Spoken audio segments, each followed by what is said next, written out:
think we had a really good introduction to blockchains, and does everyone here understand blockchains now? They can explain them? Maybe? A little bit? Well, fortunately for me, I've been dealing with cryptocurrencies since about 2012, 2013, before most people have heard of them, I think probably except for Peter. And I've been through the Zooms, I've been through the busts, thefts, endless arguments. I've done lots of things you wouldn't believe and that I certainly never thought I would be dealing with. The DAO, the DAO was mentioned earlier. Well, I was one of the people dealing with recovering $150 million just on the sidelines, but and helping prevent catastrophic blockchain forks, which would have really damaged Ethereum. Much more, but I still love it. It's the most colourful, amazing space, and is still rapidly changing. So, although the title of my talk is Tales from the Cryptocurrency Trenches, what I'm really here to talk about is the thing that I found most interesting from blockchains. What my interest has really come out of this, and how it relates to the game industry. But my background is in the game industry. Okay, these things, my computer's not synced, so I have to try not to forget. So I've been in the game industry for over 20 years. This is my first ever game on the Commodore Amiga, for those of you that remember that. Hey. And I ran a Sheffield-based game studio for probably the majority of the last 20 years. We used to produce mobile games, including for Tony when he was in Player X many years ago. And I've probably made over 70 games as a producer or developer in some form or other. My last major release was Euphoria, which was Apple Game of the Year, runner-up, in 2012, and I still do some Euphoria-related work. But to be honest, someone who wants to buy Euphoria with Bitcoin got me to look into it, and I fell down that rabbit hole. And as much as I've loved doing games for so long, the reality was that Bitcoin and blockchain was so interesting. I thought, how can I possibly not spend the next few years of my life in this? It was like the internet all over again. So these days, my real interest is actually in exploring how digital ownership can be revolutionized through the use of blockchains, which we've already seen alluded to with the weapons in Reality Crash. So more specifically, the question that I've been asking myself is, if we could own content in the digital world in a similar way to we own it in the physical world, what does that mean to us as businesses? What are the new opportunities if we do that? So ask yourself in the digital world, do you know what your rights are when you buy something from Amazon or when you buy something from Apple? Like, do you read that end user license agreement from hell? Because I bet you don't. Have you read all 20 odd pages of it? So in the physical world, you can buy a book and it's yours. You can lend it, sell it, burn it, give it to your grandkids. That doesn't matter. You can't have it taken away from you. But in Amazon's world, on the Kindle, they can take your book away from you, and they did that with George Orwell books, of all things. You don't own, you have a license, and that license, the rights in that license are biased heavily towards, in this case, the store. It's not even necessarily the IP owner. It's certainly not biased towards you. So we've been owned, basically, by these big commercial firms. We're all agreeing to licenses we don't understand. Our research shows that we don't know our rights, and the benefits of physical ownership don't exist in the physical world. Now, as content producers, which many of us are, this does actually affect us too, because we're beholden to what Apple's rules are, what Amazon's rules are every time. But there are some good reasons why it's a license and why you don't have true ownership. For example, digital content is trivial to reproduce. So the game industry has had to deal with this since the year dot, certainly since the ZX81, which is as far back as I remember. We had the early days of tape and disc copy protection schemes, which horrible teenagers like me would specialize in breaking and then spreading the games again. Ironically, I went into publishing games. Transferring a digital book to a third party, if I want to send someone here with a book. The problem is, what I'm actually doing is I'm copying it, and I still have a copy of the original, so I'm duplicating it. So we could modify DRM to allow for it, and there's a little bit of that does go on, but even then it's still reliant on the DRM provider. So if it's Amazon, Amazon could change the rules, they could stop supporting the product, they could cease to exist. We still don't really have our rights there. The other important thing to consider, which is for most of my talking about, is selling digital content is incredibly fast compared to physical content. And that digital content might have a really short lifespan. So when you finish reading a book, if we allowed you to resell that book freely with no restrictions, what we might find is only a few books sell and they just keep being recycled around. And the poor author can't make any money, so that doesn't help them either. But if we are prepared to consider a world where we do support at least a stronger model of digital ownership, how could we do it? Obviously blockchains, and how can we all benefit? And that's what interests me. So I'm going to introduce the idea of blockchain tokens. It's already been briefly mentioned that Bitcoin is just a token, and a token is just a thing. It doesn't actually, it's just a unit of something. So to explain that in more detail, a token is a blockchain-based asset, so it's a thing. It can be created, so we can create Bitcoin, someone created it. It can be owned, so some of us own Bitcoin. It can be transferred, so we can send Bitcoin to each other. And it can be destroyed. So in principle anyway, you could destroy Bitcoin by destroying a key that accesses it, but in principle it can be destroyed. And that token, I'm talking about it with Bitcoin, but it can represent anything. So it could be money, like Bitcoin, but it could be a magic unicorn, as long as everyone agreed that that token represents a magic unicorn. It doesn't actually matter.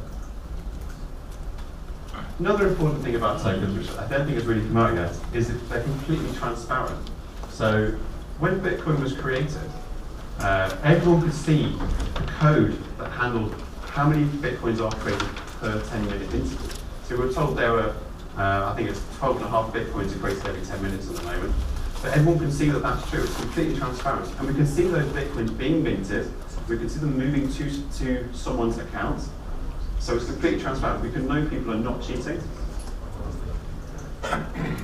Once they've been transferred to someone's account, only that person can then control it. So if I've given you a Bitcoin, I can't take it away from you. No one else can take it away from you. It's actually yours, and only you can sell it, and only you can send it to someone else.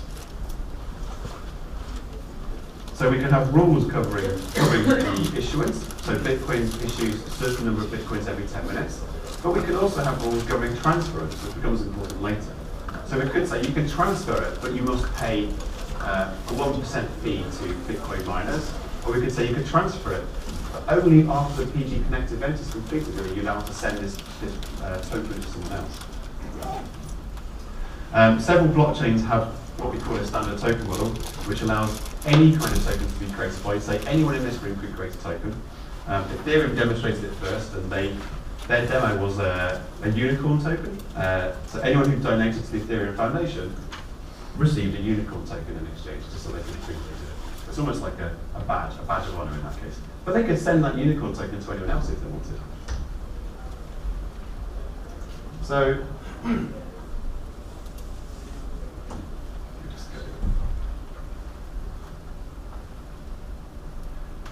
what's important to me is crypto property. And crypto property is what I call tokens that represent virtual property instead of virtual currency. And it's crypto because it's protected by cryptography. That is the fundamental difference between a cryptocurrency, protected by cryptography, as opposed to a virtual or digital currency that many of us are used to in our games, where it's not protected in any way, it's just us running a database of ownership. And so crypto property to me is when we use these tokens to represent actual property, whether it's magic swords, or trading cards, or games, or skins, or esports merchandise. They can represent absolutely anything. Even Nike trainers, which is quite important when you start considering how the physical and digital world can link up. And those tokens, they confer a right of ownership. So if I give you a trading card, and it's a blockchain-based trading card, only you own it. Only you can send it on to someone else. I have no possible way, even as the creator of that trading card, to take it off you. Just like I can't come around your house and steal your physical trading cards because I don't believe you should have them because I don't like what you're saying. It's the same with these tokens. So the developers and the platforms, say Apple or Amazon or Google or Sony, they no longer manage who owns these items. Actually what they've done is they've outsourced that job, or we've all outsourced that job to this blockchain, which I like to think of as public infrastructure. It's like a public infrastructure for ownership. And because it's public infrastructure, the fact that I own, say, a magic sword or a trading card can be recognized by anyone, anywhere, in any software. I don't get a say in that. as the creator of the item. I might get to say it as the owner of the item, that's down to privacy. But the point is, it's my stuff. Therefore, I should be able to show you what I own, because you might say to me, well, if you own Nike trainers, or a digital Nike trainer, then I'm going to give you like an extra boost in FIFA. It's my stuff, so I should take that with me in the digital world. Again, just like Bitcoin issuance is transparent, all of this property issuance is transparent. So if we only create 100 special edition games, that's it, there's only going to be 100 copies, it's the special edition, it's collectible. Everyone could see that there are definitely only 100 copies of that game. It's impossible to lie to me and say you've got one of those when you haven't. And everyone can actually be absolutely sure of both issuance and ownership. And when they're buying something, give or take, you can't be defrauded out of the wrong thing. And in the digital world, that's almost unheard of, because you're totally reliant on, say, Valve. And Amazon can't really sell Valve skins and so on. So people buy and sell things on Reddit, and there's loads of fraud everywhere, which we have to deal with. This takes away all of that. Hence, we can support trading. So, benefits, if we sort of really consider it at a higher level, crypto property can be pre-sold. So, if I decide in my game I'm going to have these magic swords, and I want to do some crowdfunding, I can pre-sell the magic swords, which I've told everyone are going to be amazing in my game. But unlike the current models, where it's just recorded on a database somewhere and there's no value to me as the player until the game comes out. In this case, immediately the crowdfunding is successful. I can give you a token that represents the magic sword, and you can prove to any other software that you own it. You could give it away, or you could sell it. So immediately it becomes a liquid asset, even before it's got any purpose within the game. And your game might be 1 or 2 years away, knowing how long games take to create. You don't have to sell it though, you can give it away as a marketing exercise or as a way to do some player acquisition. Where allowed, because you do have control over this, you can let it be traded on the secondary markets. You might not always want that, or you might want to put some rules in there, or you might want to say it can be traded, but every time the items move, you have to pay me 50 cents. So you could put a royalty fee on that movement. And that, do it without the fraud risk. Again, if I issue a magic sword, potentially I could get together a few fellow developers. We go, well, in my RPG, this magic sword does this, and in my friend's RPG, they've agreed that the same magic sword, the same item, is going to do something else, and another friend, we've agreed it's going to do something else again. We might just agree to give these away. We might share the revenues that we've raised from selling them. It makes it really easy. But the most interesting thing is that someone at the back of the room here, who has nothing to do with me, doesn't know me at all, could also recognise my magic swords. And they could do it because they might think it's a good way to acquire players. Or they might own a lot of magic swords and they might want to view them with more value. So it's permissionless. You don't have to ask anyone's permission. That doesn't stop regular copyright rules. You can't start using imagery without permission and so on, but you can check the ownership rights. So I mentioned we could just issue 100 magic swords. Well, that means we've got true digital scarcity. We absolutely know there's only going to be 100 magic swords. And anything where you have scarcity, if you can imbue it with some value, you can get a huge amount of extra value by being able to prove the scarcity value of it, by being able to prove that you definitely only issued a certain number. Now, in the art world, in theory, that's what happens, but in reality, in the art world, is that people create duplicates that they don't officially make. In this case, you just can't do that. And this is in the digital world, where in theory, everyone can copy everything. And we can attach provenance, so it's not just scarcity, but we could do it so when I sell you the magic sword, or give you the magic sword, I might be a really well-known YouTube influencer, and that magic sword can be tagged as the one that I give you, which might mean it has even more value, because it was actually originally owned by PewDiePie. So we create more value in these things. So really what this does is it enables investing in these properties by a new market audience who will see it as a way to make money. For better or worse, there are pros and cons to this. But for a game developer, this is a new monetization area. But tokens can represent anything. So actually you could use tokens to also represent membership. You could give a token to all of your backers in Kickstarter and then offer them benefits later on. It could be promotional rewards. You could actually use it to record ad views. Because you can make them tradable or not, you can decide how you want to do it.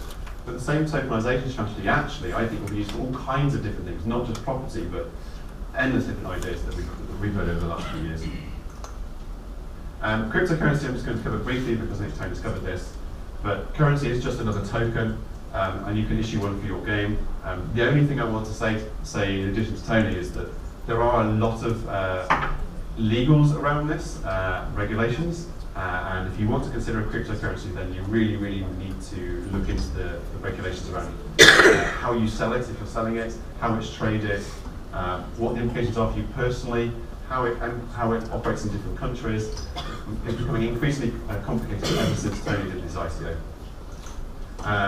So you could use it for crowdfunding, as we mentioned, but the important point is currencies are just tokens. So I could take the token used in Reality Clash, for their currency, and I could use it in my game. And the reason I might want to do that is it might attract that audience to my game, because they already have some currency, and I can give them a special deal.